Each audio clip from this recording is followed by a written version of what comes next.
Tonight's themes are located throughout the great state of Florida. Some are tall and long, while others are short and low to the water. In either case, fishing from your favorite pier or jetty can be awesome.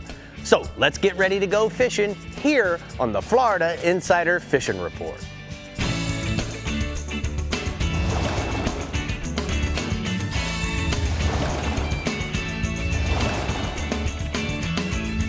Welcome to the Florida Insider Fishing Report, powered by Harbor Trucks and presented by Yamaha. Welcome back to the Florida Insider Fishing Report. We're your hosts, Brie Gabrielle and Captain Rick Murphy, here with our live studio audience, who's going to help us with our theme this week, fishing from piers and jetties, which I have been doing a lot more often since I've had Mia. Just saying. Of course you have. Of course, because you can bring the kids. Absolutely. You know, Bree, the other thing that comes to mind in this heat is you and I have now, and Dave, have been wearing the Real Legends now. Yes, we have. Throughout the whole season. We got to fish in it on Monday, and this Saltwater 2 shirt has got it going on. It does. The reason why I like it so much, I got vents in the back, it's sun protective, it's snag free. Moisture wicking. But most importantly, snag free. Quick drying. Yes. And you know, and we mine got has the pockets, which is always a nice little. What you carrying in the pockets? Oh, you know, snacks. Snacks, not snags. Snacks, which I definitely want to try out that snag resistance a little later. Is that okay with you? I'm going to try it on Dave too. Dave at the CCA workbench. What do we got going on today besides snag resistance? I don't want you snagging on me over here. You keep your hooks and stuff away from me. I am wearing armor as far as you're concerned. And it is. It's my Real Legends armor. It is. So we're talking about piers and jetties. So. And what to do with them. Exactly. And what to catch I like from to them. fish on them. All right. Well, our Strike Zone Northeast Region Captain, Tommy Derringer, is getting us started today. So, Tommy, what's going on this weekend? Hey, guys. Yeah, don't snag me either, all right? But those shirts are comfortable. I had one on a couple weeks ago, and they're really nice. But, you know, guys, here in the Strike Zone Northeast region, we have some really awesome fishing piers and jetties. You know, 3 great fishing piers in the region are the Jacksonville, St. Augustine, and Flagler Beach piers. You can catch all kinds of different fish from our piers depending on the time of year. And you know what? Right now, with the very start to the mullet run and pogies are still lining the beach, it's pretty good. You know, the Flagler Beach pier in particular has been producing some huge kingfish throughout this late summer. Now, along with those kingfish, the redfish, the tarpon, big jacks, they all get into those pods of mullet and pogies along the beach, and they pass by all of those piers. So if you're looking to catch a big fish, this is a great time to do it. Now, fall is also going to be great as soon as those mullet really start running down the beach. Now, a live mullet or a pogie, either on the bottom or free line, is going to be a great way to go. But, you know, you can do really good with just any kind of cut bait as well. Some big sharks like that cut bait off the piers as well. Now, the jetty fishing is on fire as the mullet, both big and small, are just starting to show the beginnings of that fall mullet run. Now, the bull redfish, they're being caught around the slack tides, along the jetties, and in all the inlets this week. Now, the best bite is down the top of the bottom of the tide as the tide slacks up. And I spoke to Captain Danny Flynn from FishAmeliaIsland.com. He tells me he's been catching some really big ones, fishing the edges of those jetty rocks at the St. Mary's Inlet using live mullet, pogies, or blue crab. And the same thing goes for the Mayport and St. Augustine Inlet. You know, guys, this is the time of year I'm going to start to remind anglers, take time to revive and or properly vent those big, oversized redfish so they can swim away healthy and make us some more babies. Now, I got a picture here. Captain Danny sent me this picture of Kurt Kung with one of those monster St. Mary jetty bull reds. Boy, that's a big one, dude. That is a big fish. Now, staying inshore, guys, the tarpon. You know, speaking of jetty fishing, you know, the tarpon, they started to show up a little better in the inlets and along the bridges. Captain Danny said the tarpon are still thick, along with those redfish at the St. Mary's Inlet and along the jetty rock. The tarpon have also been in the pogie pods along the beach in St. Augustine this week, from the desert to just south of Matanzas Inlet. Early in the morning has been the best bite, and I would guess that we're going to see more of those big beach tarpon in the pogie pods as we get further away from last week's full moon. Now, the smaller juvenile tarpon are loaded up in the canals in the south end of the region. The Palm Coast canals, as well as some of the residential canals in Flagler Beach, they're holding good numbers of tarpon in that 10 to about 30-pound range. A live finger mullet or a big shrimp, either free-lined or under a cork, that's been my go-to. But you know what? If you can make a fairly accurate cast, a saltwater assassin jerk shad on a weightless, weedless hook, That's also going to get their attention if you can toss it right in front of the rolling fish. Now, speaking of canal tarpon, I've got another picture. This is Marcia Ellett with her first ever tarpon that she caught recently with me. And you can see, guys, she's got that CCA star ruler in the picture. She's definitely going to be entering that in the tournament. All right. Nice. Let's go offshore, bud. Yeah, you know what, guys, I'm going to sound kind of like a broken record because this week's about the same as last, but that's what we got going on. And I'm going to start with the snapper. I spoke to Captain Bo Hall from the Mayport Princess.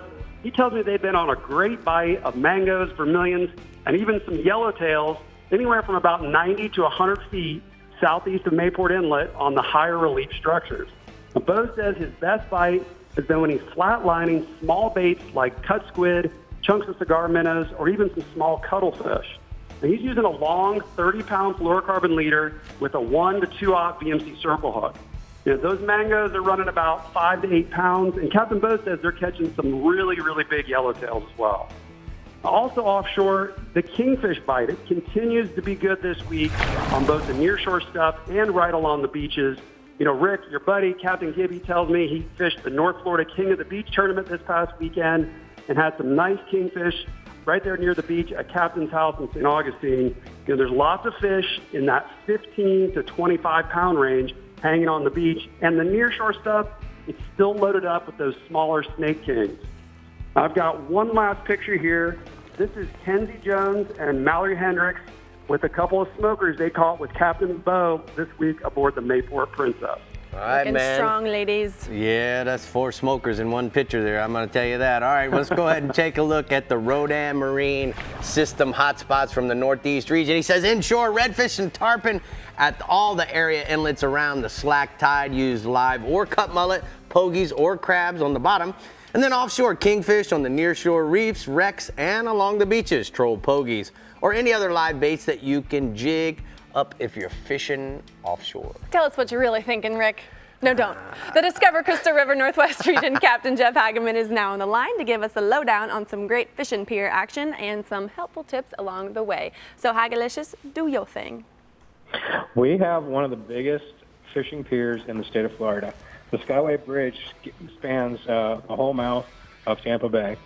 So it's quite a long fishing pier. It covers 90% of Tampa Bay.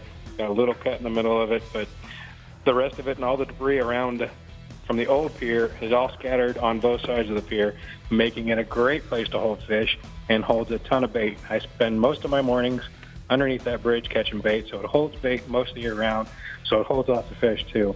From tarpon, sharks, kingfish, grouper, snapper, Spanish mackerel. It's got good water flow from Tampa Bay. It's a great fishery, great place to get out and fish. But we've also got some other piers scattered throughout our region. Reddington Fishing Pier, Clearwater Fishing Pier, to name a few. Also, the wade fishing in our region is great. The beach fishing is really good. A good pair of wading shoes is a must. We got rocky bottom and oysters.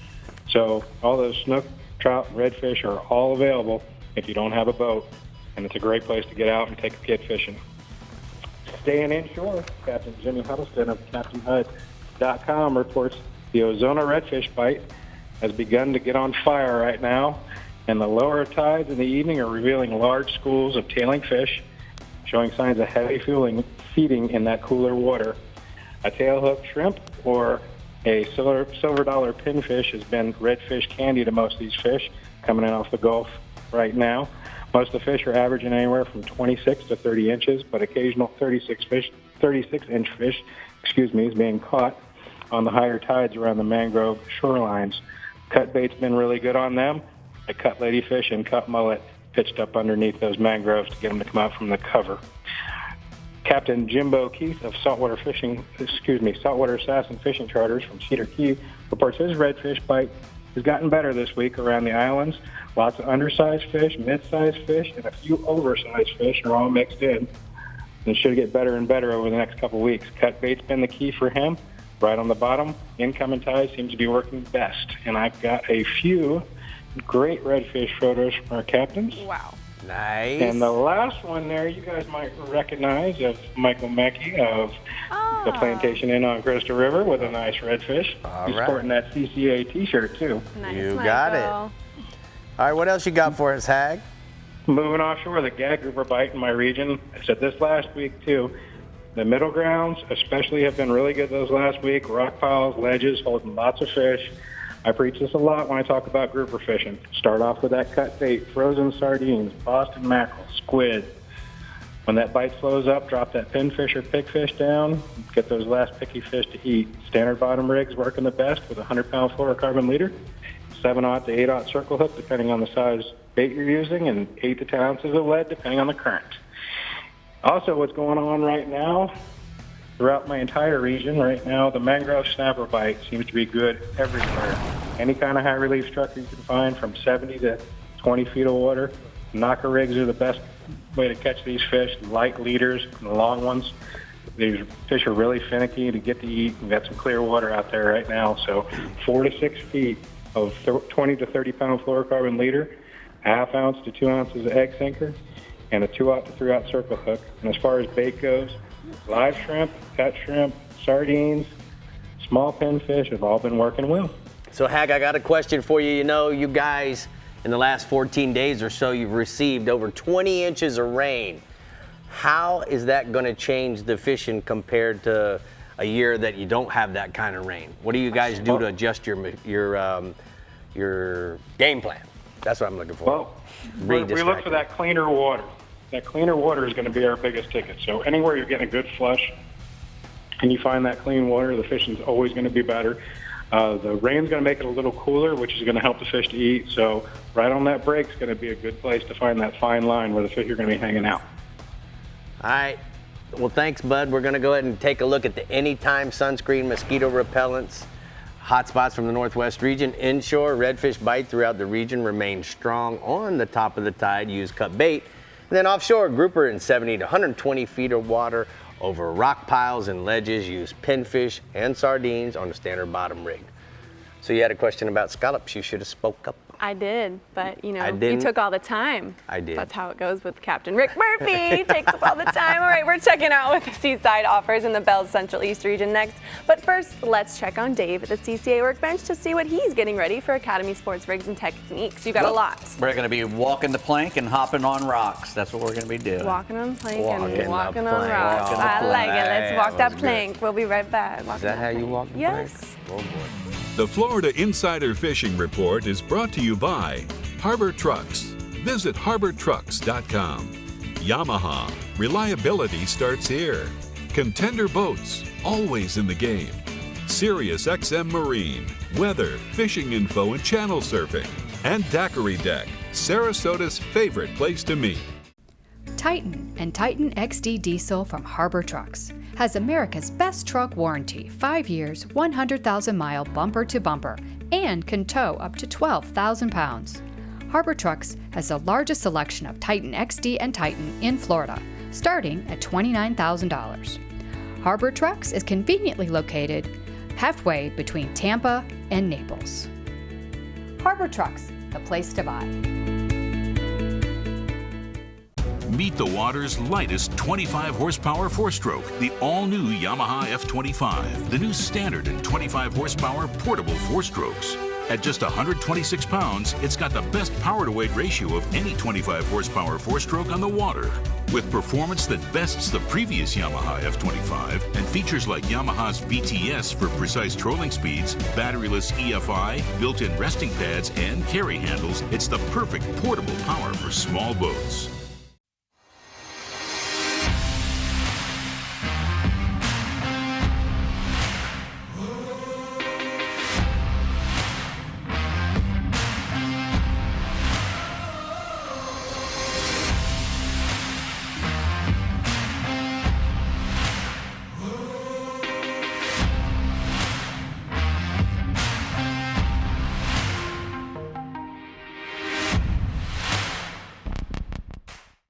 As close as you're gonna get to a sure thing for catching billfish is Guatemala. They're here, man. This has been a 20-year run, buddy.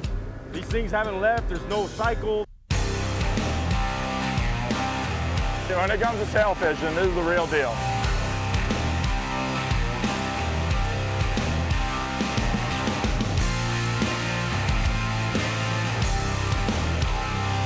The amount of sailfish here is ridiculous.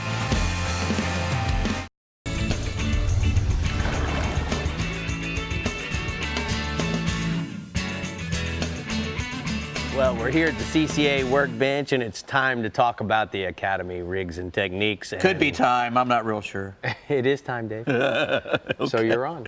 We're on. Anyway, we got, the great thing about Piers and Jetties is there's a wide variety of species that you can target from there. And unfortunately, that's also a downfall, because a lot of guys will think, oh, there's all this stuff, I need to be ready for everything, and then they try to drag everything that they own on one of these piers or to the jetty, and you can overwhelm yourself. I mean, look at all this stuff I've got out here, and all this stuff would be good on a pier or a jetty, but you don't want to bring everything that you've got. So you try to trim down. You want to try to figure out, okay, we're going to target this, this, and this today, and try to go about it that way. That way you get rid of some of the surplus junk that you're going to be bringing, and it gives you a plan and a little bit better of a chance of being successful, I think. So casting a long ways, is that important when you're fishing off of a jetty? Of course, and a pier is, or a jetty or a pier, and because a lot of times, they'll be just outside your casting range, and it seems like that happens quite a bit.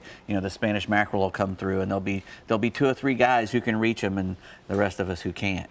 But if you have something like this, which is one of the nice Alvey side cast reel, it's almost impossible to get out of the range of something like this. If you're standing out on a beach or on the end of the pier, you can really wing a 3-ounce weight an incredible distance. Either 1 ounce of a weight and 2-ounce bait or something like that. You can really fling it a long way. Over 100 meters. We're talking that's 300 plus feet. The 300 feet. And what the key to it is when you turn the reel to cast it, the side cast thing, it makes it able for that line to just come flying off the spool in giant loops. And it just comes flinging off there. And if you have a nice limber rod like this one that's 10 foot long, you can really throw a bait a long way. And it'll also, you can throw lures with this, because it's a 1-to-1 retrieve, but it's such a big spool, it really smokes them in.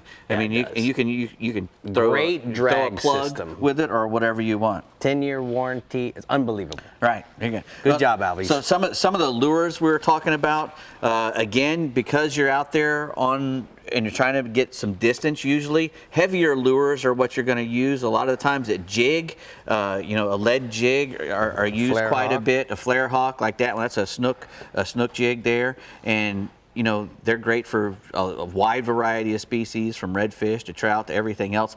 And mirror lure, these are, if you're standing on any pier anywhere in the world, a big 77 MR or a 85 MR like this one, a big game, it's got incredibly large hooks on it, and it's really heavy, so you can throw it a long way.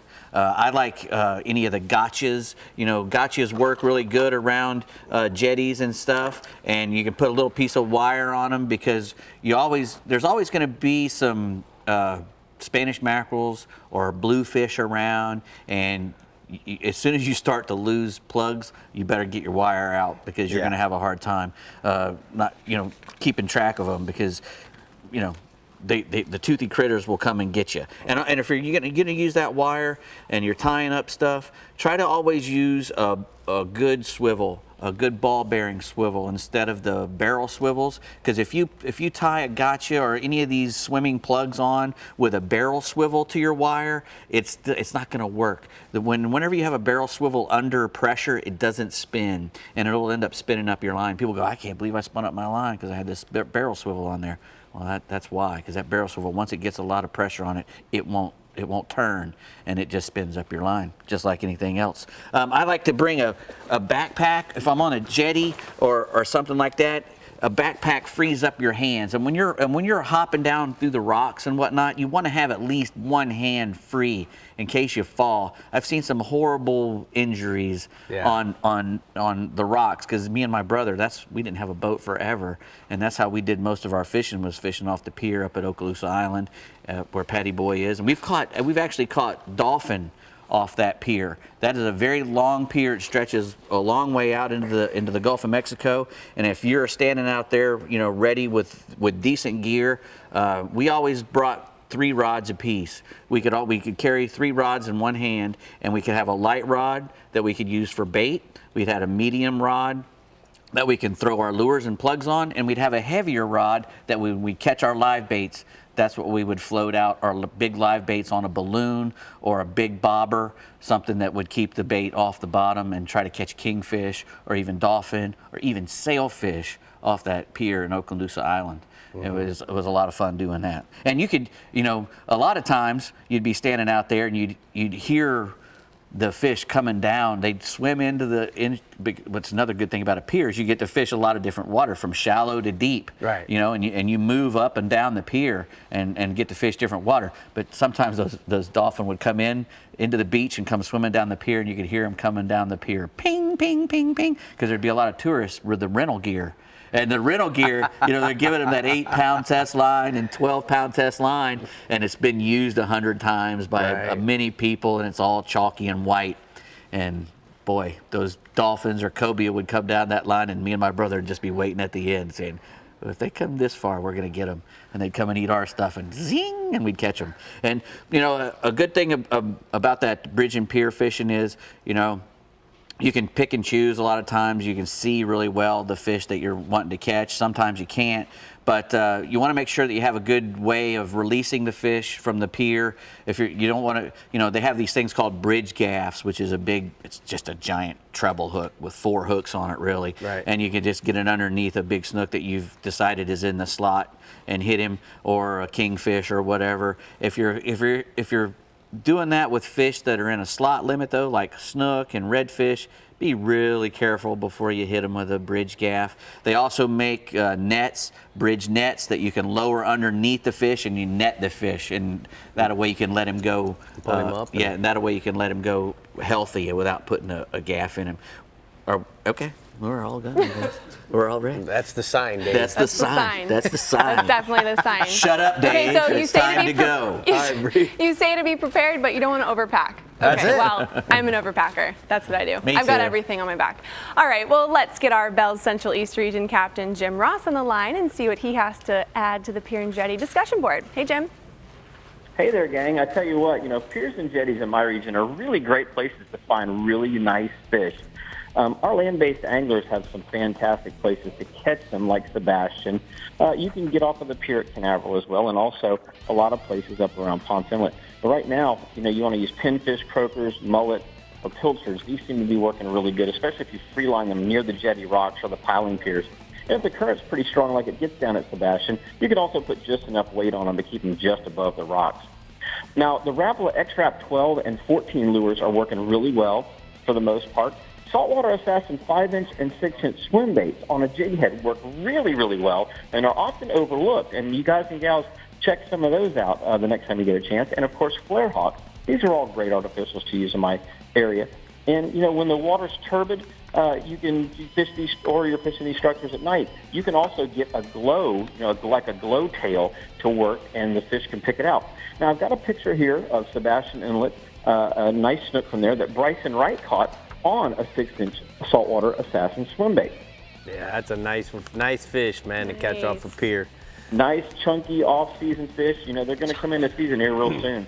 But speaking of in-season, I spoke with Captain Matt Lee of CodeRedFishingCharters.net up in the Mosquito Lagoon, and he said the speckled trout bite has been really, really good.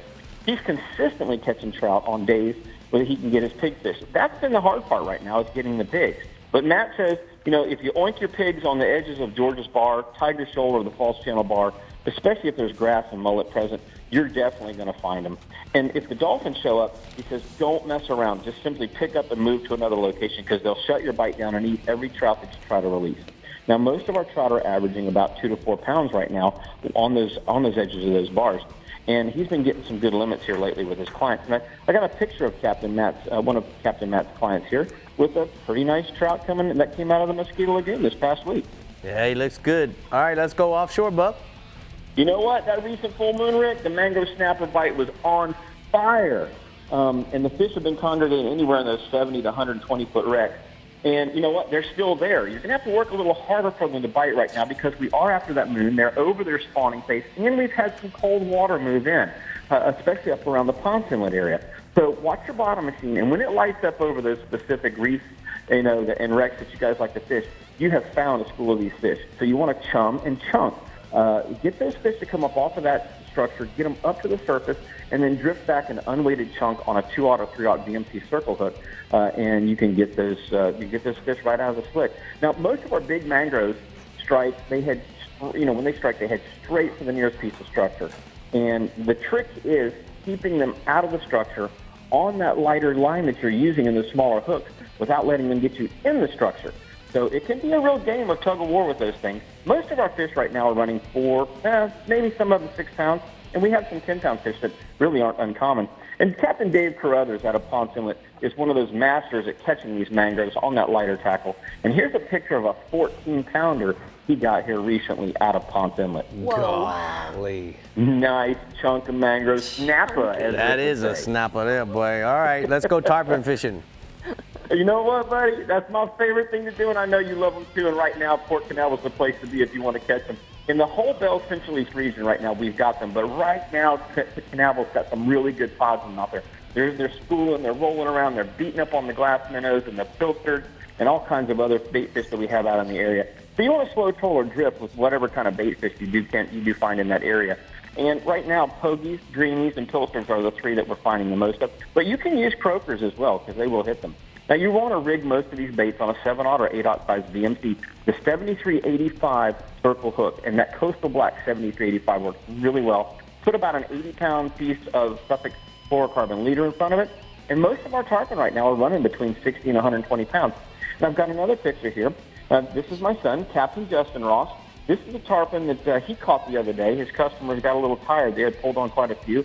And he was trying out the new Okuma PCH Custom Series rod with an Okuma Saltera SLX 10 reel that we just posted here recently, a set of those. And I'll tell you what, if you need something to whip a tarpon quickly, that combo right there will do it. Yeah, you're absolutely right. Thanks for the pictures this week, Jim. We're going to go ahead and take a look at the Central East hotspots. He says inshore, Central and Southern Mosquito Lagoon for trout. Use live pigfish on a VMC 4.0 Kale hook or electric chicken colored assassin salty snacks. And then offshore, Vermilion snappers on Pelican Flat Reef. Use chunk of squid or sardines on a standard bottom rig, Bree. Chunky, that was the word he used most to describe his fish. And they were. That snapper, that snook, chunky. They're catching a lot of big fish in the the Central East. All right, Rick, another week. And once again, no winning tagged redfish for CCA Star. But since we're on the topic, did you know that you can catch almost all the species of fish in the Star competition from a pier or jetty?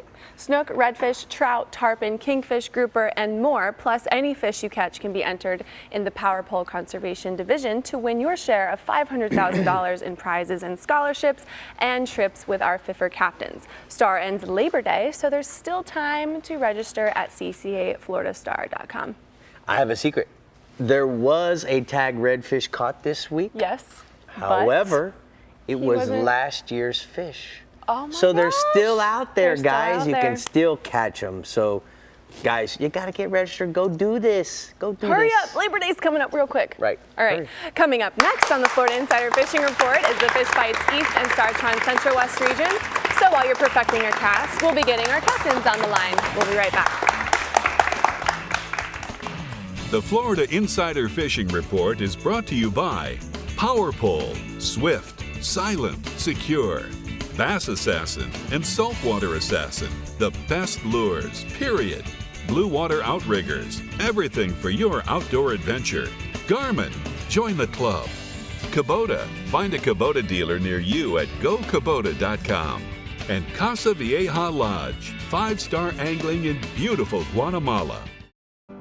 I'm Captain Rick Murphy, and I'm a life member of CCA. Why am I so involved with CCA, you ask? Because I want our fisheries to be in better shape for my kids and their kids.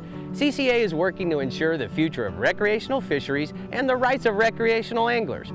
The future of fishing starts today with you.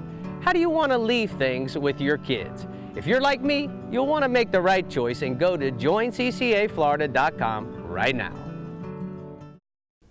Harbor Trucks has the largest selection of new and used car and truck inventory in Southwest Florida. Our used vehicle inventory goes through a 120-point inspection process performed by certified technicians. Exclusive to Florida Insider Fishing Report viewers is our Peace of Mind Harbor Truck warranty. If you don't see what you're looking for, give us a call and we can get it for you. Go to harbortrucks.com and click on the Florida Insider Fishing Report tab.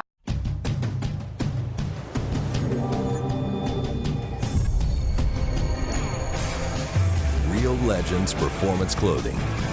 Everything you need to be comfortable on the water all day long. Keeps you cool, dry, and protected from the sun. Durable performance technology at an unbeatable value. Shop anytime or go to reallegends.com to find a Bell store near you. I'm 1,000 miles from nowhere, and there's no place I'd rather be.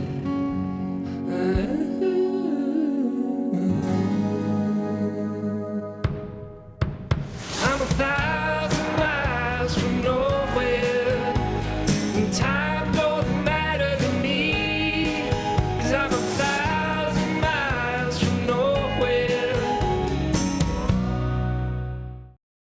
Welcome back. In the Fish Bites East region, Captain Mike Holliday says the minnow and mullet runs will have your pier and jetty fishing on fire. So let's listen and see what we'll be feasting. Tell us, Mike. That's pretty much what it is, Bree. You know, anytime the bait is on the beach, the piers and the jetties go off because they kind of block the movement of the bait and they give it a place for the fish to kind of ambush the bait fish. So we have some of the best pier and jetty fishing in the country in my region. The Lake Worth and Juneau Beach fishing piers produce everything from kingfish and bonita to big snook and mangrove snapper. And then the inlets at Boynton, Lake Worth, and Jupiter inlets, you can put a live shrimp or a sand perch or a juvenile sardine or a pilchard next to the rocks on the slack tide and just whack the snapper over the next 2 months. Or you can drift a weighted live bait away from the structure and catch snook and jumbo jack crevalle and maybe even a tarpon. And then the North Jetty and St. Lucie Inlet, it's kind of a long walk from Bathtub Beach, just a little over a mile, but it's worth a walk. It's got excellent snook and a few tarpon around it right now. There's a lot of blacktip sharks around that as well. We like throwing topwater plugs for blacktips.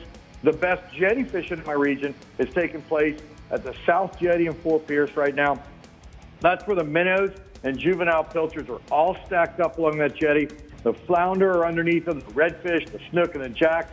They're all in there just crushing the bait at dawn and at dusk. So you want to bounce up, like a green hornet or copper juice colored saltwater assassin sea shad. Bouncing on the bottom, you'll have plenty of action with all those species. With a mullet run kicking up, you can cast a swimming plug out into the middle of the inlet on the South Jetty at night and hook a tarpon or two. So, the piers and jetties are pretty much on fire in my region from now all the way through September, even into October. I have a photo. That's Jason Arman of That's Our Man Land-Based Fishing Charters out of Port St. Lucie with a nice snook he caught. He caught that fish this Monday. He caught it on the Juneau Pier, and that fish ate a chunk of bonita.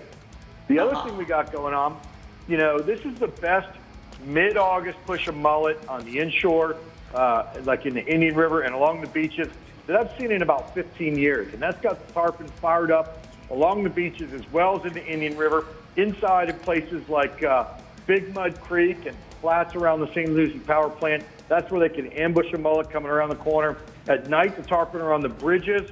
They're blasting mullet on the upcurrent side of the structure. You can fish mullet or topwater plugs. At the same time, there's a good number of tarpon on the minnow schools that are north of Bob Graham Beach in Martin County and up north of Vero Beach in Indian River County. And finding the tarpon right now, it's pretty much as simple as finding the bait. If you find large concentrations of mullet or of minnows, you're going to find the tarpon in those areas. At the same time that the mullet are on the move, you can bet the inlets are going to be on fire right at dark. You can fish topwater plugs or white saltwater assassin split-tail shad. The best bait's going to be a live mullet. Either cast a rolling fish or fish dead on the bottom or even slow troll behind the boat. The average tarpon right now is going to be 40 to 80 pounds. All right, let's go offshore, Hollywood. Yeah, from Hope Sound to Fort Pierce, the kingfish bite's just been outstanding in 70 to 120 feet of water. A lot of fish are being caught around the 6 and 8 mile reefs between Stewart and Jensen Beach, just north of Jensen Beach even, as well as a lot of fish being caught on the offshore bar out of Fort Pierce. And over any of the wrecks in that area that are holding bait. On the west wind days, look for the kings to move in towards the beaches. They're going to push in closer to shore with that west wind. They're going to feed on those near-shore bait schools in places like the sand pile and the shark barge. If it's a big king that you're after, the Vero Cove's a place that's been holding the 40-pounders. If you can find a good school of Spanish sardines, load up. The kingfish will find you. Drift with a slow-trolled sardine on a number 4-wire stinger rig. Or you can fish threadfins, pilchards, mullet, even small blue runners, and you'll do pretty well. But sardines are the bait of choice. Most of the kings are in that 8 to 20-pound range, but there are some big fish in the mix, particularly the north up in Vero around those bait schools. If a king skyrockets on your bait and just cuts it in half, that's what they do a lot of times, just throw the reel and free spool, and the king will circle back around and take your bait, and you'll get him. The other thing that goes on, it seems like the back of this full moon has really produced the wahoo bite. Normally it's the front of the full moon. A good number of fish hit the deck this week. Action's been spread throughout the entire region, 80 to 200 feet of water. Basically, wherever those bonita seem to be holding, that's what they're feeding them. There's been a few fish out of Palm Beach, out a little bit deeper around those skipjack tuna schools in like 300 to 900 feet. But that bite's kind of inconsistent. Most of it's in that 80 to 200 around the bonita. The majority of wahoo reports I had this week were from anglers that were slow trolling live baits like threadfins, blue runners, or Spanish sardines. I did hear, one fish caught out of Jupiter by a guy that was high-speed trolling. He was pulling a black and blue skirted double hook mullet, but most of it's coming on live bait. Average wahoo 20 to 50 pounds. I got a photo. That's Chad Painter, along with his nephews Alex and Wyatt. That's a 50-pound wahoo. They caught 80 feet of water out of Fort Pierce, and that fish ate a live threadfin. Very nice. All right, let's go bass fishing, bub. What you got? Well, you basically need to have 3 lures to be effective on Lake Okeechobee right now. You need a blue and chrome topwater plug, a 5-inch shad assassin in any of the shad colors, and a June bug pearl colored skunk ape. The water levels are rising on Okeechobee. It's like 13.21 feet, and that's allowing the bass population that have been kind of concentrated out in the middle of the lake because of the low water to move back towards the shore, back into the shallow coves and bays, and also into the nearby boat trails. I was talking to FLW pro Scott Martin. He said to look for the main entrance to those bays. That's where the bass are congregating, like the first place they'd hit when they come into those bays. Find those areas and just pick those areas apart with a topwater plug or that Bass Assassin swim bait. The fish are on the move and the water is clear, so you'll see them in those areas. But if you're looking for a big fish, find the isolated reeds on the outside of those bays, really around the east wall and west wall on the south end of the lake. Flip a creature bait like a skunk ape with a half-ounce lead right into those isolated reeds. That's where you're going to get your big fish. Try and make the longest cast possible when you're flipping because of the clear water. And then once you find the fish, just stay in that area.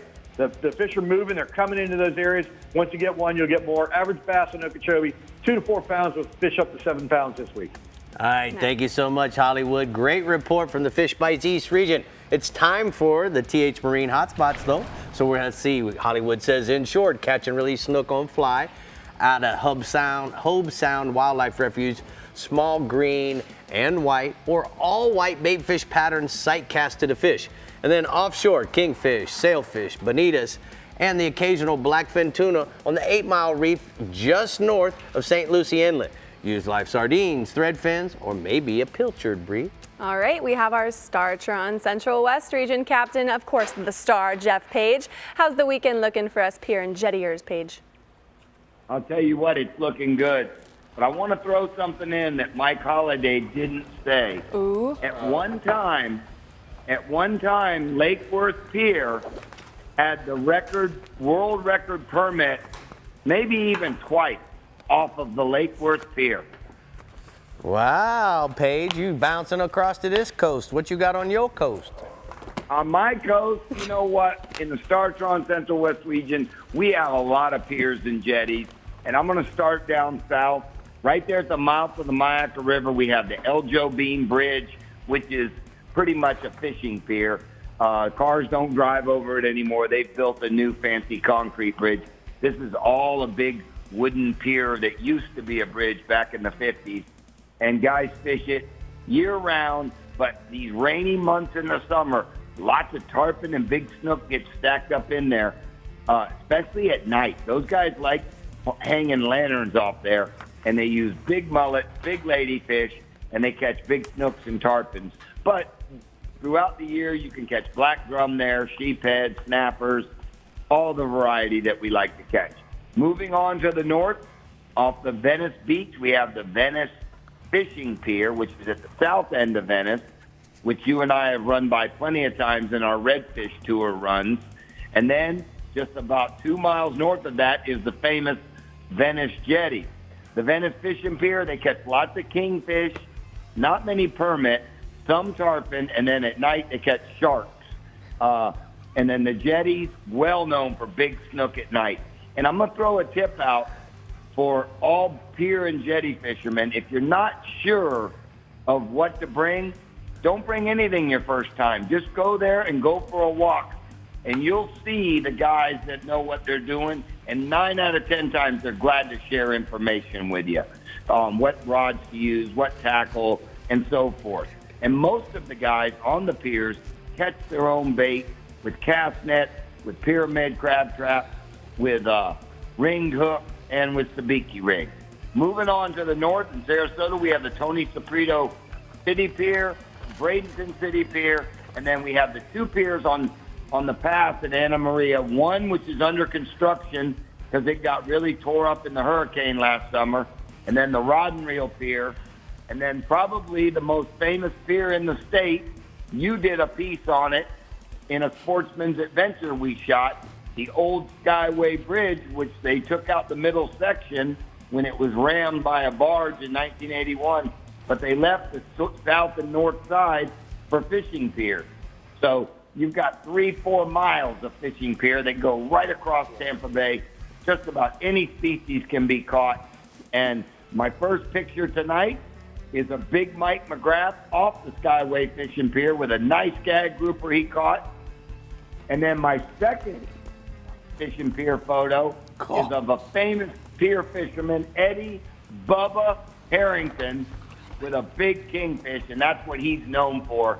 He's a master at catching kings off those piers. I think he does real well in the spring and the fall. We could call him Mac Daddy. All right, let's go inshore, Bub. Tell me about the redfish. All right, redfish, lots of redfish starting to show up throughout the entire region down south. They're holding on the oyster bars and mangroves in Turtle Bay and Bull Bay, quarter-ounce gold spoons, and the 4-inch, I love saying this one, smoke wagon, bass assassin, sea shad rigged on a quarter-ounce chartreuse jig head. I've got a offshore, I've got amberjack. Amberjack bite stays strong with all this rainwater. They've even moved in a little closer. 90 to 120 feet. Captain Jason Stock of Full Send Charters been doing real well with live blue runners and pinfish. Got a photo tonight of Brett A. Hall with a big AJ he caught on Rippin' Lips Charters with Captain Josh Pruner. And my last species tonight, mangrove snapper, nice mangs holding on the ledges and wrecks in about the same depth as the AJ, 75 to 110 feet off of Venice, north to New Pass, live small pilchards, as well as cut fresh pieces of pilchards are working real well. And with all the rainwater muddying the water up a little, or just making the water tannic, you can bump that leader up to 25, even 30 pounds, because they don't see as well, and you're going to catch those mangs. They're not as skittish. And my last photo tonight is of the warbird himself, Captain Rob Roberts, who runs the tight lines for Captain Chris Seegers out of Marina Jacks with a stud 11-pound mango. All right, man, Paige, we need to get some of those mangoes for dinner. All right, man, we're going to go ahead and take a look at the Daiquiri Deck Central West hotspots. He says, inshore, nighttime snook off of Venice Jetties and Anna Maria Rod and Reel Pier has been awesome. Live ladyfish or a silver mullet's going to be your best bet. And then offshore, permit fishing remains strong on the 7 to 11 mile reefs. Live pass crabs are your best bait. Try setting up current of the structure. Mac Daddy, Mac really? Daddy. That's the best I could do, man. That was a big mackerel. It was. But What would you have said there, Blondie? nothing. That's the point. Smacked. Oh, that's an easy out right Okay, there. all Nothing. right. Anglers, I've been telling everyone I know, and now it's your turn. SiriusXM's new fish mapping service is now available on Garmin displays with the GXM54 receiver. So go to SiriusXM.com/fishmapping to find more info and learn about the 1-month trial and $250 combined rebate available. Happy fish finding. That is going to be a game It's changer. really cool to be able to know where the weed lines are before you leave, know where temperature breaks are, where concentrations of bait are. The program just points you in the right direction. Plankton counts too. Plankton counts, like, you know, they've got all everything. the stuff. You gotta have it. Gotta have it. All right. All right, we're checking out what the Casa Vieja Southeast region has to offer us anglers this weekend. But first, I want to check out what Dave is offering us at the CCA workbench for new products. Looking a little crabby over there. Getting crabby. Getting crabby? Yeah, some savage Aw. crabs. Savage. Some Costa backpacks. We got all kinds of cool stuff. Savage crabs, I can't wait. I can't stop playing with the crab, though. You're Mac Daddy, you know that, Rick? He's Mac Daddy of the crab. All right, let's go. There we Let's go. be back. Patty. I can't be here. The Florida Insider Fishing Report is brought to you by Academy Sports and Outdoors. For all, for less. SoftScience, Supreme Comfort Footwear. Real Legends, exclusively at Bell's. Okuma, Inspired Fishing. Discover Crystal River, Florida. And Maverick Boat Group, makers of premium boat brands Maverick, Hughes, Pathfinder, and Cobia. Yamaha's 4.2-liter V6 offshore 4-strokes. For those that like their V6 lighter, faster, and stronger. Setting new standards for power, efficiency, speed, and lightweight. Built for the rigors of offshore boating. Packed with Yamaha's legendary reliability. And now Yamaha's 4.2-liter V6 4-strokes offer a choice between digital or mechanical controls to match your rigging preference. Yamaha. Reliability starts here.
How do you aim a 36-yard shot with a 30-yard fixed pin at a 15-degree angle with a 7-inch holdover without moving a single pin? Easy. You get one of these. Zero, the auto-ranging digital bow sight from Garmin.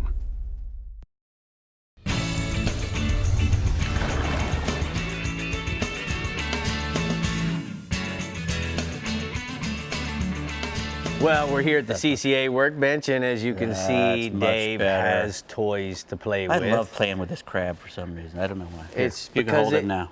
You know what? It's because you and he communicate on the same level. I guess so. Not very bright. This Savage, that's the Savage Gear TPE crab. It comes with a nice little weight in the bottom that makes them stand up That it straight. does, yeah. And that's the blue crab. They're called the 3D scan because they actually get a little crab and they make a 3D scan out of them before they make the mold. So it's, you know, identical to the crab that they shoot from. It is very impressive. And they come in all different colors too. You can only get not only can you get the blue crab in his natural, but they have different colors as well.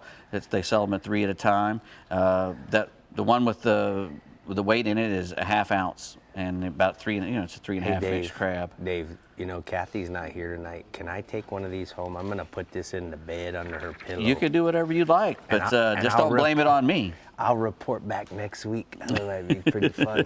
Put myself in timeout. Savage Gear crabs, the Manic crab, and the TPE crab. Yep. Next, we got the Costa small backpack. You know, we were talking about jetties and this Piers. This is perfect for putting some stuff in and going out on a fishing trip. Put your tackle tray. Or you could have, actually this is a padded area. You could put a laptop in there. You know, it's got a really abrasion resistant material that it's made out of. It's water resistant too.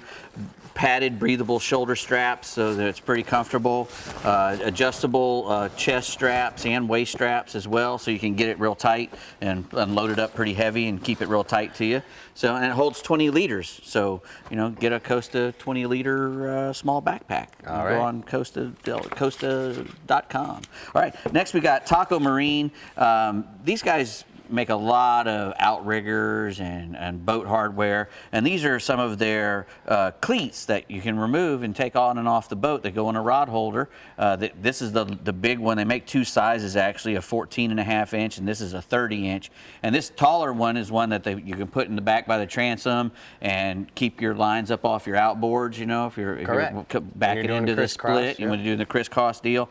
This will keep them up high and keep them off the tops of your outboards. And also the smaller ones, you can hang your polyballs off of them. Right. And what's really good about them is that they're portable. They also come with a little mesh bag that you can take them on and off the boat. They got a 9-inch S cleat at the top. You know, stainless steel. Obviously, it's not gonna break or rust.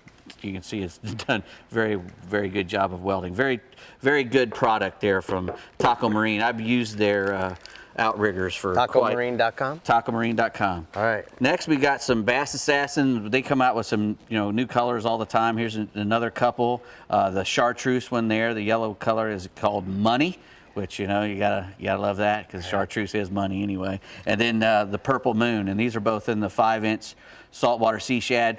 The Purple Moon would be great in clear lakes where they have a lot of those blue minnows, you know, and the chartreuse would work anywhere. The tannic water, this time of year, tannic water, this is the go-to, baby. Yeah, tannic, gray, blue, I don't care what kind of water. If it's chartreuse, it's All right, pretty good. one more go-to.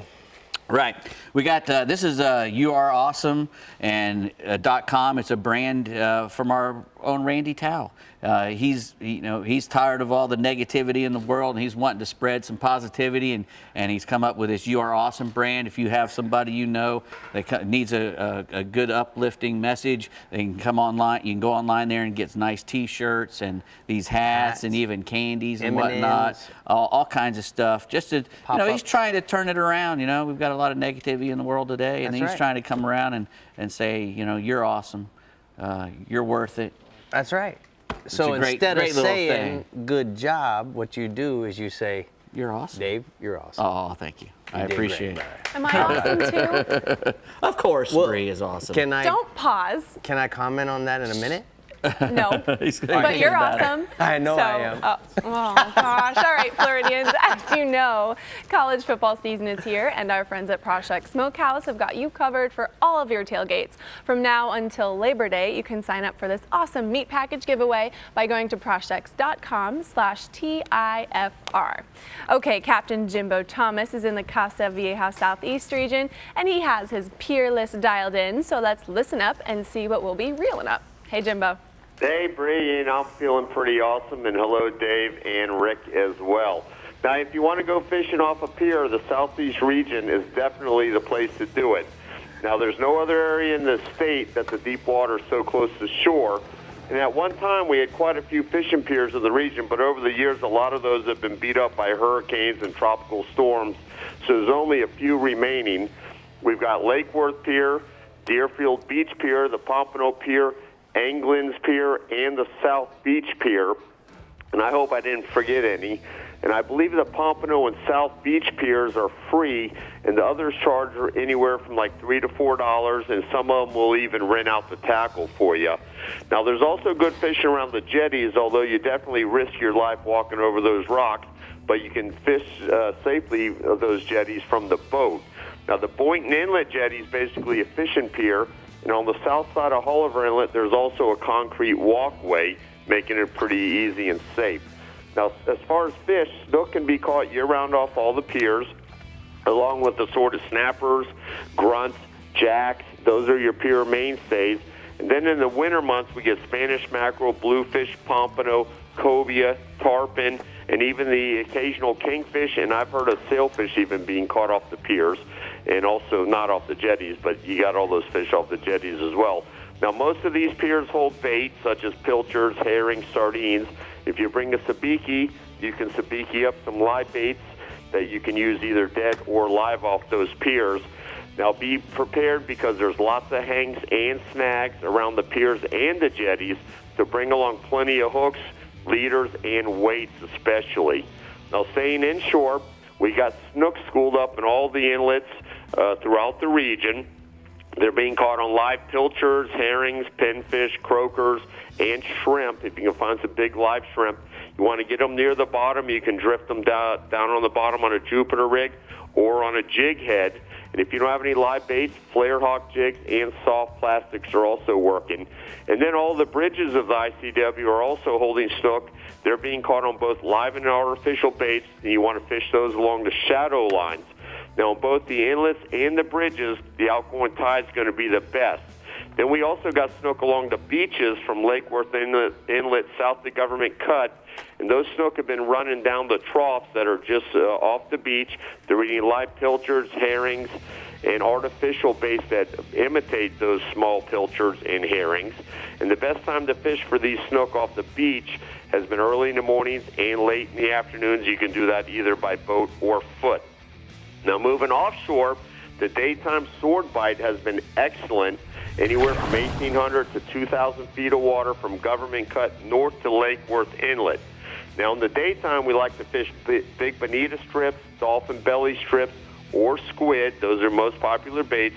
Rig them with 8.0 to 10.0 hooks and use a long 300-pound monofilament leader and put some lights above the baits. And you want to try and fish those baits as close to the bottom without snagging. Now, down in the Miami area, hanging bottom is a huge problem, but as you get further north, the bottom tends to flatten out with less hang-ups. And depending on the current, you want to use anywhere from 10 to 15 pounds of weight, and that's some serious weight to hold bottom. So most everybody uses a electric reel when day dropping for the swords. And these fish have been pretty good size, anywhere from about 80 to 200, even 250 pounds in the last few days. Now, I got some photos here. First one is a picture of an estimated 130-pound sword caught off Port Everglades. This sword ate a bonita strip, caught aboard Sharky's machine with Captain Brian Sharkey. And I got a second swordfish picture here, and this 250-pound sword was caught off Miami. This sword ate a dolphin belly strip caught by Captain Terry's claws aboard the Qualifier. That's a nice fish, Jimbo. Yeah. Yeah, really. Now, there's been enough dolphin offshore to make a trip out there worthwhile. These dolphin have been holding on weed lines, patches of sargassum, or just about anything floating has also been holding fish, and the fish have been decent-sized schoolies, anywhere from the 5 to 10-pound range, with some larger ones mixed in. Now, most of them are being found anywhere from 800 feet of water on out to 1,200 feet or deeper, and there have been birds working over some of these fish, especially on the floating debris. We use our binoculars, look for the birds, help us pinpoint them.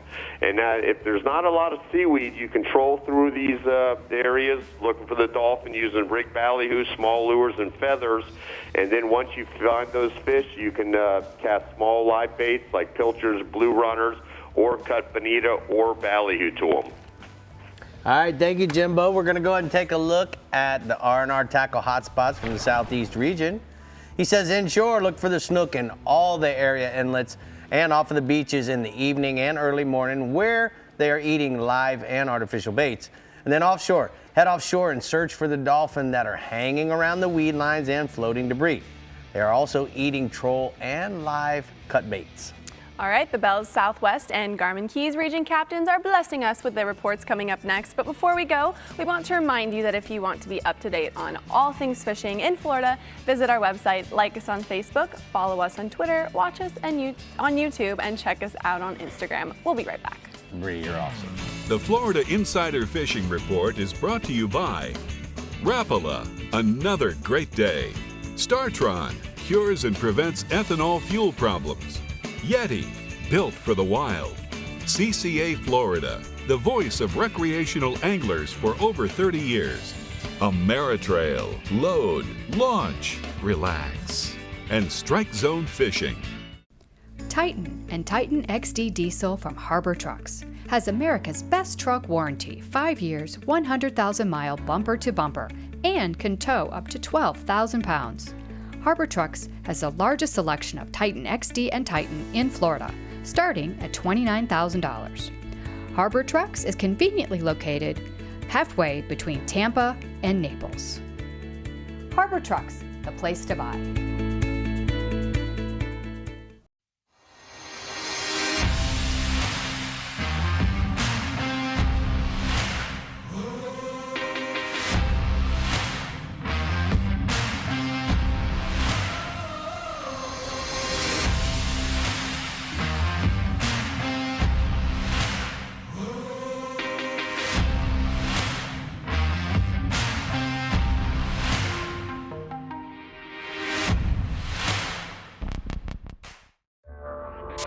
Oh, there it is. You can either stay busy fishing or get busy catching. From Texas to Tampa Bay or Key West to the Carolinas and beyond. For nearly 20 years, anglers everywhere have come to know one thing, that nothing says no to fish bites. Ask for Fish Bites and Fish Bites Fight Club lures by name or visit fishbites.com. Find Florida's soul and discover Crystal River. Explore warm Gulf waters, spring-fed rivers, bountiful lakes, and fantastic fishing. Dive into adventure and enjoy the only place in the world where you can swim with the manatees. Treat yourself and your family to outdoor fun, rich history, and a relaxed coastal lifestyle. Discover Crystal River, Florida. Welcome back to the Florida Insider Fishing Report. Okay, Rick, Casa Vieja, here we come, and we hope you will be joining us. Listen up, because Harbor Trucks has partnered with Casa Vieja Lodge to send 2 lucky winners to Guatemala for a 4-day, 3-night trip to fish with Rick and me at Casa Vieja Lodge. All you have to do is enter by heading over to our website at FloridaInsiderFishingReport.com. That's going to be a fun trip. I can't wait to go and see who's going with us. Can we go now? Yes, I know. right after this. All right, let's get Captain Ronnie Houston on the line in the Bell's Southwest region, who has everything you'll need to know if you plan on fishing from a pier this weekend and more. So let's hear it, Ronnie. Well, like always every week, it's a pleasure representing the Bell's Southwest region. You know, piers and jetties, when it comes to the topic, many things come into play with this topic, including access over water for the angler who doesn't have a boat, structure to attract bait and predators. But also some of these areas will also have migrating fish pass through these zones all through the year, depending upon what time of year it is. Now, the Naples Pier, most of the inshore species we talk about all year can be caught off it. Gordon's Pass, plenty of rocks at the end of the pass will hold inshore predators on both the incoming and outgoing tides. The Matanzas Pass catwalk, fish have to pass in and out of there leading up into Estero Bay. The pier at the Matlacha boat ramp, snook, redfish, and trout can be caught there certain times of the year. And you know, further north at Redfish Pass, due to the rocks and steady current in and out of the pass, plenty of trophy-sized snook are caught there spring through summer using live pinfish, pilchards, and herring. So wherever there is structure with steady current in and out, chances are it will hold bait, and generally that's always a good place to start. And I have a picture of Donna with a nice 36-inch snook. And snook like that can be caught in some of the areas I just mentioned. Now, still on the inshore side, the redfish. You know, the 10,000 islands from Coon Key to Rabbit Key, truthfully, the redfish bite is on fire on the outer Gulf Islands, especially at the top of the outgoing tide. And if you can combine that with deadwood and blowdowns, you're going to find schools of fish. Now, granted, most of these fish are in the 18 to 24-inch range. It's a fun bite on light tackles, you know, 2,500 to 3,000 series reels, 7-foot medium heavy rods. You know, the key for me has been live shrimp on a knocker rig, yellow and brown bucktails tipped with shrimp, or root beer and golden brim bass assassin feed shads on a quarter-ounce jig head. You know, some of these areas right now, you can catch up to 40, 50 fish in these areas by simply just power pulling down. Once you generally get 1 or 2 redfish to bite, it's going to be game on. And a prime example, I had some kids I just fished in the last couple days with a couple, small redfish, but it was consistent, 50 fish on each point, and a nice trout on the outer Gulf Islands in those areas while I was waiting for the tide to come up. So right now, the inshore bite is pretty good if you want to go out and have a good time. Now, offshore, the permits. The towers, wrecks, and artificial reefs from Marco to Sanibel still have a steady bite with moderate weather anywhere from 8 to 30 miles out, anchoring up or making several drifts across or on the outskirts of the structure. Now, freelining live crabs are adding just a little weight to figure out where they might be in the water column. Might take you a little bit of time to figure it out, but the best bait is going to be the live crabs. If you can't get the crabs, live shrimp, or dark colored soft plastic shrimp and paddle tails will also do the trick. And I got a picture of a nice permit that was just caught down south with Captain Brian Sanders. And I was in Serenity Bait and Tackle over the weekend. Plenty of crabs available with them for the permits. Last species is going to be the gag groupers. I'm getting odd reports all throughout the region. Some guys are having a tough time. Some guys are working and getting it going. But the gag grouper, Captain Stephen on the Misbehaving says, if the weather's nice enough to get offshore, the gag bite still remains to be steady. You got to work for it right now in 70 to 90 feet of water, fishing wrecks and ledges from Naples to Carlos Pass. He's telling me the key things are going to be good moving water for a good bite, but he says live pinfish and cigar minnows have been working well. But the key for him is he's trying to work more water to catch these fish. He's trolling big plugs in the 70-foot range, and what he's doing is he's trolling into the current. He's telling me 5 to 7 miles an hour, has also produced some keeper-sized fish. He's having to work for him. He figures the plugs are covering more water. And I got a nice picture of a couple gags on the cleaning table, getting ready to get fingered up. So things are looking good for the weekend. Winds are supposed to be real. Just watch the storms. Get out this weekend and catch you some fish. All right, thank you so much, Ronnie. Great report from the Bell Southwest region. It's time for the Caddy Can hotspots.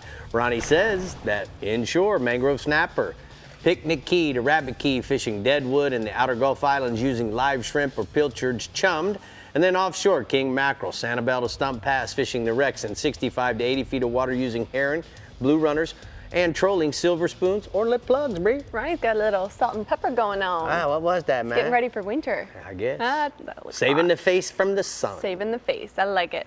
All right, the Garmin Keys region has one of the longest piers around. I guess you could call it a bridge, right, Rick? Oh, something I'd like say that. Lots of bridges. All right, tell us about our weekend, Captain Randy. You were awesome.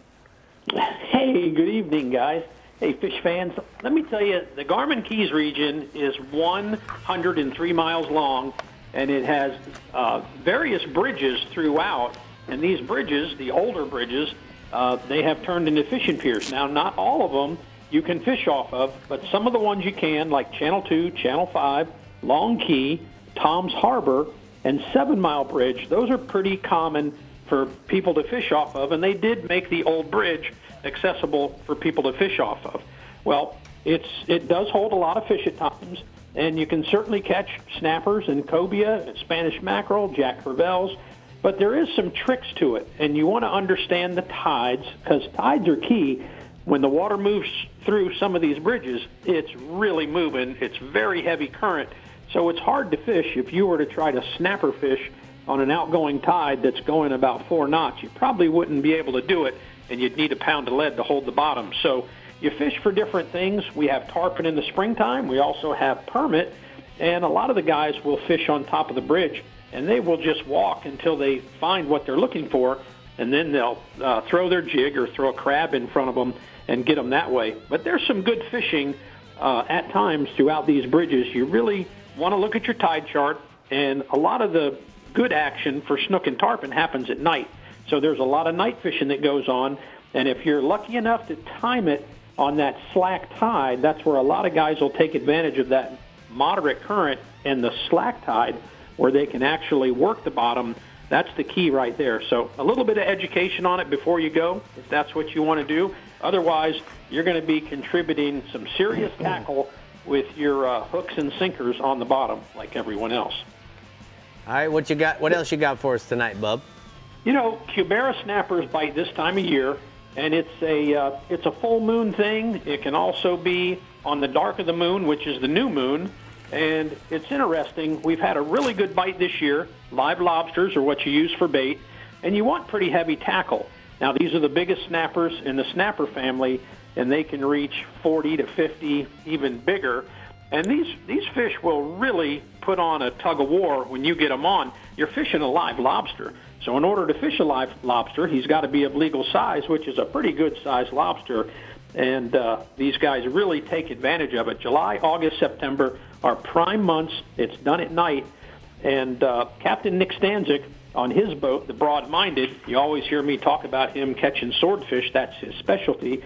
But he had a buddy of his that wanted to catch a cubera snapper, and I've got this photo of one they caught just a few nights ago with his buddy Jeff.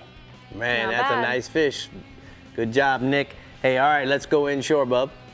You know, the triple tail fishing is still going on strong, and it's just amazing to me how long we've had good triple tail fishing. You know, when the sun's out and you can see, you can really spot these fish, and you can get lined up with them. On the edge of the Gulf has been the best, kind of along the line of where the Everglades Park boundary markers are, and inside of that toward the coast. And you're going to find them floating on the surface. Now, the last few days, I've been getting into them pretty good, and they've been dark in color, and they look like they're scarred up a little bit, maybe from spawning or mating, and they're facing in the down position. So when you see them, you don't see them like usually laying on their side. They're facing down, so you've got to really, really get an accurate cast to them and get that bait or fly to land close enough to them so it'll sink down and they can find it. And that's exactly what Mary Beth Klein did. I've got a photo of her with her triple tail. She caught on a fly rod fishing with her husband, Timmy Klein. All right, one more to go. What you got? You know, we're still talking about snook fishing, and everybody's getting in on it, so it's kind of exciting because it's been good and it's stayed good. Guys are catching them out of Flamingo. They're running across from Islamorada, and guys that are up on the flats poling, they're getting shots at them, and guys that are fishing some of the deeper waters, middle of the day, they're catching them as well. Now, I like to fish with live bait. I'm not much of a flats guy now because I have a Contender bay boat, which doesn't really allow me to get skinny, but I use a 3/8 to a 1/2 ounce jig head with a live pinfish, and we have been having some great fishing in the back. The incoming tide has been the best, and I've got a very rare photo of our very own Captain Rick Murphy fishing with Lori Whited from Fort Myers with their snook they found sitting in the honey hole. How about that? Wow. We had a big day sitting next to Randy, and as you know, Bree, I just took you this past Monday to the place, and you caught 38, or our guys and you caught 38, which we'll be talking about next week. We didn't want to let it out. We're saving it for the Snook Show. Snook's out of the bag now. All right, thank you so much, Randy. We're going to go ahead and take a look at the hot spots from the Florida Keys region. He says inshore, triple tail, look for the fish on the surface floating and having a light spinning rod ready with a shrimp for guaranteed results. And then offshore, yellowtails anchor in 80 to 100 feet for the bigger fish. Chum and be patient. Use no heavier than 12-pound line and just fish one rod at a time. All right, Rick, let's take a look at some tournaments coming up in the Garmin Keys region, shall we? Yes, we shall. We shall. All right, the free entry 2019 Key West Fishing Tournament ends August 31st. Catches and witnessed releases can be entered at several tackle shops throughout the Lower Keys and Key West or at the tournament's website. The Marathon International Bonefish Tournament is set for September 12th through the 15th. The competition recognizes individual and team champions scoring the largest releases of bonefish and permit and top anglers in fly and Grand Slam divisions. The Herman Lucerne Memorial Backcountry Fishing Championship is set for September 20th through the 22nd in Islamorada. It raises funds to support angler-oriented initiatives in Everglades National Park and Florida Bay. The Key Largo Rotary's Take Stock in Children Backcountry Challenge is set for September 27th through the 29th and focuses on catch and release fishing for snook, redfish, and trout. Information on all tournaments in the Florida Keys is available at flakeys.com. We got to fish one of those tournaments one day, right? Whenever you're ready. Okay, I'm ready. Okay. Coming up next on the Florida Insider Fishing Report, we're headed north to our Panhandle region, so stay hooked to see what you'll hook. We'll be back. The Florida Insider Fishing Report is brought to you by Harbor Trucks. Visit harbortrucks.com. Yamaha. Reliability starts here. Suffix. Always use the best line. The IGFA, Fish for the World, Sportsman's Adventures, Fishing for Adventure, and Bells, everything you need to live life local. An entirely new species of extreme predator is moving offshore. The Yamaha 5.6-liter V8 XTO offshore outboard. Extreme big block thrust and power in the industry's first direct injection 4-stroke. Quiet, efficient, powerful, and proven Yamaha reliability. More than an outboard, it's a fully integrated power system. The all-new Yamaha V8 XTO offshore. It's a different kind of work week out here. You need the power, performance, and enough attachments to scratch any itch. A subcompact tractor built to get any job done right. The Kubota BX Series, best-selling subcompact tractor in America. Now get a BX 1880 for payments as low as $99 a month for 84 months plus a 6-year warranty. 54-inch mower deck included. Find a Kubota dealer near you at gokubota.com. Remember the glory days of gasoline? It's just not made the same anymore. Kick your gas into gear with STARTRON. Pump up the performance in all of your engines. Cure the problems of ethanol with the power of enzymes. And maximize your mileage every time you drive. Kickstart your engines with STARTRON. Harbor Trucks has the largest selection of new and used car and truck inventory in Southwest Florida. Our used vehicle inventory goes through a 120-point inspection process performed by certified technicians. Exclusive to Florida Insider Fishing Report viewers is our Peace of Mind Harbor Truck Warranty. If you don't see what you're looking for, give us a call and we can get it for you. Go to harbortrucks.com and click on the Florida Insider Fishing Report tab.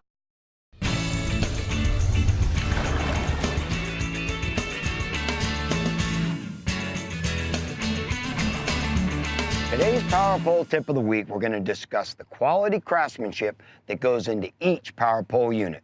From the nylon bushings, stainless steel and brass hardware, along with the powder coating finish, hydraulic pump system, and the drive-off protection. If you're like me and you've been fishing in a spot for 20, 30 minutes, an hour, and you decide it's time to move to your next spot, or maybe even take it back to the ramp, and you get everything stowed away, and you get up on plane, and you notice that both your power poles are still down, don't worry, because of the hydraulic system allowing the spikes to free up off the bottom, there'll be no damage done to your spikes, hardware, or transom of your boat. You can bring both power poles up and make it to your next destination or back to the ramp safely, and that's today's Power Pole Tip of the Week. You don't have a problem until you have a problem, right, Rick? Bree, the other day, I had the remote around my neck. Yes. I drove all the way to Flamingo from Homestead, and I was pushing the down button. When I got to the boat ramp, my spikes on my 10-foot blades, they were this big, all the way 50 miles of... And there you have it. I can't imagine the sparks that were coming up behind the Pathfinder. So many. All right, you're such a noob. All right, we've got our last captain ready to go in the Yeti Panhandle region. So, Captain Pat, tell us about the Pier and Jetty bite. Rick, that's a funny story. Hey, the Florida Panhandle, we have plenty of pier and jetty options available for shorebound anglers. Everything from flounder to sailfish are caught. Each of our inlets have fishable jetties, with the jetties at Panama City and Destin being the most extensive. Springtime jetty fishing can be red hot for Spanish mackerel and pompano, but this time of the year and into the fall, it transitions to a good redfish bite. And then particularly once we start getting some cold fronts, an excellent flounder bite as those flounders start leaving the bay out into the Gulf. But regardless of the time of year, anglers are fishing from and catching fish from the Panhandle jetties. But also along our beaches, we have some really nice piers. There's piers in Panama City, Fort Walton Beach, Navarre, and Pensacola. And all of them extend well past the second bar. And typically the piers offer better fishing and really a better variety than the jetties. During the spring, they're a good place to hook up with cobia, and then during the summer, lots of tarpon, mackerel, and bonita are caught. But additionally, more than a few sailfish and dolphin are caught off the Panhandle piers, and every summer, the blackfin tuna usually show up sometime in the fall. And when I was a kid, I spent a lot of time fishing off the pier, and when it's too rough to tarpon fish in June or July, I like to get up early, go there, have a cup of coffee, and watch the fish swim by and get a different view of our coastal fishery, from a different perspective. And then staying inshore, the redfish has been really good, especially the big redfish. Scores of red minnows are in the middle bay systems, and they're being fed on by these schools of big redfish. The redfish are pushing the bait up to the top. Birds are going to show you where they are, and so look for those terns and diving pelicans, and once you find them, you can readily catch the redfish either on topwater baits like a rapple, a skittle walk, or a soft plastic. Today we were fishing down by the Mid-Bay Bridge. The fish were pushing the baits up to the top, and we've got a dozen or more on a half-ounce Bass Assassin lead heads with a Bass Assassin paddle tail, and really the color didn't matter. It was full on a feeding frenzy. And then additionally, the redfish are starting to stack up at the Destin Bridge, where a live bait fish on a Carolina rig, particularly on an outgoing tide, is going to produce bent rods. And most of, if not all, these redfish are up to well over the slot. I think the smallest one we caught today was like 32 inches. And there's a photo there of Jeff Howe from Ohio. That's a nice redfish he caught by chasing those birds in Chattahoochee Bay, and that's a pretty standard size fish, redfish for being caught this time of the year. All right, let's go offshore, Pat. Yeah, Rick, the white marlin bite, even though the 100-fathom curve in the vicinity of the nipple has green water, there are white marlins being caught. This past weekend, 30 or so were released during the white marlin shootout. What you want to do is look for bait in the mid to upper water column between the knuckle and the elbow, or south of the nipple to the 131 hole. And when you start finding those stacks of bait, work that area. Most of the successful crews are pulling 2 dredges rigged with either all natural baits or a combination of naturals and artificial baits. And then additionally, they're pulling squid chain teasers off of their short riggers. Basically, make it as much of an appearance of something happening behind your boat as possible, and then troll ballyhoos on a 30-pound tackle. But don't be surprised if a bigger fish like a blue marlin, or even, there's sailfish and dolphins and wahoos being caught. So it's green water, but there are fish in it. And then staying offshore, the amberjack, once again, are being caught and targeted in good numbers by anglers heading out into the Gulf and wanting to take some fish home for the grill. As I mentioned last week, the state waters, they've been fished pretty hard, so head deeper and fish the tugs, the big concrete piles, the barges, the wrecks out in federal waters, particularly those spots in deeper waters, up to 300 feet or so. But don't go out there expecting to catch nice jacks unless you have a live well full of the right baits. So spend a little bit of extra time before you leave the inlet by cast netting some mullets.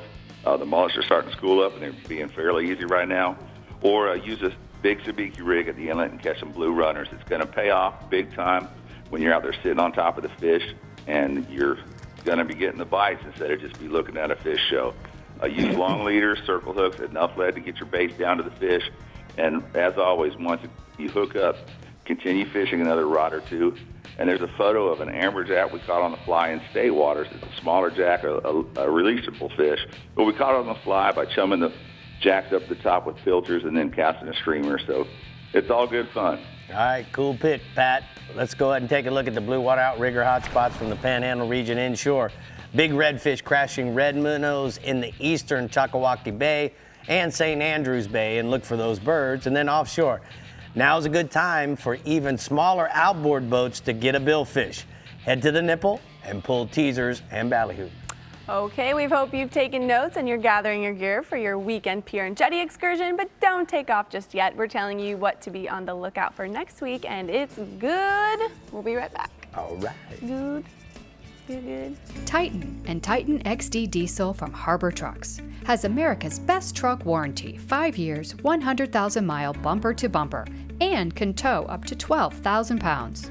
Harbor Trucks has the largest selection of Titan XD and Titan in Florida, starting at $29,000. Harbor Trucks is conveniently located halfway between Tampa and Naples. Harbor Trucks, the place to buy.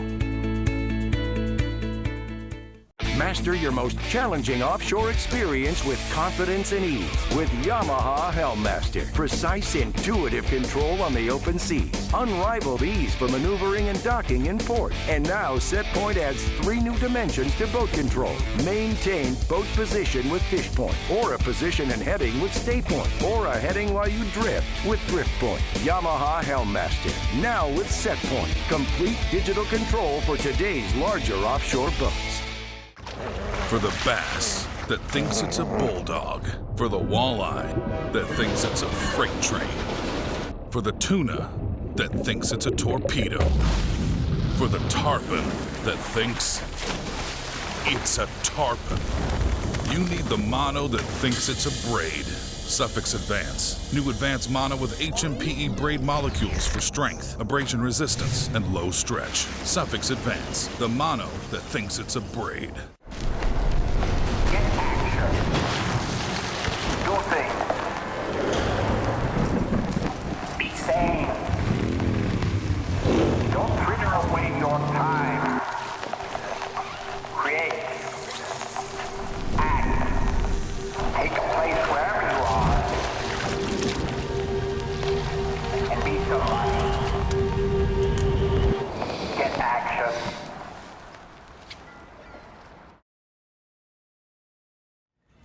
Make sure to tune in next week because we are talking all about the snook. It's going to be a great show. We've got a lot of snook stories to tell. We hope you guys have a great weekend of fishing. Thank you for tuning in. Thank you so much, And we will guys. see you next week. Bye.